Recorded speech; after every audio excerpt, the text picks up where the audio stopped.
निवडणुकीच्या आधी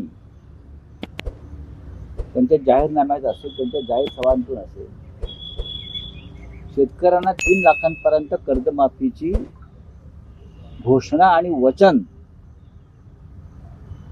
मी याला महायुती म्हणणार नाही बरं का, या कडबोळ्यांना केली होती. त्याच्यात देवेंद्र फडणवीस आहेत, त्याच्यात राष्ट्रवादी काँग्रेसचे प्रमुख नेते आहेत, त्याच्यामध्ये एकनाथ शिंदे आहेत. पण आता हे तिन्ही पक्ष हात वर करतात. विशेषतः अजित पवार म्हणतात मी बोललो नाही. तुम्ही प्रत्यक्ष जरी बोलला नव्हता तरी तेव्हाही तुम्ही अर्थमंत्रीच होता आणि त्याचा लाभ तुम्ही घेतला या खोटेपणाचा. त्याच्यामुळे तुम्हाला ह्याच्यावरती एक भूमिका घ्यावी लागेल. लाडक्या बहिणींना तुम्ही 2100 रुपये देणार होता, ती घोषणा आहेच तुमची कागदावर. आज तुम्ही 500 रुपयापर्यंत आलाय. उद्या तुम्ही 1.25 रुपये का 11.25 रुपये झालो, फुलना फुलाची पाकळी म्हणून.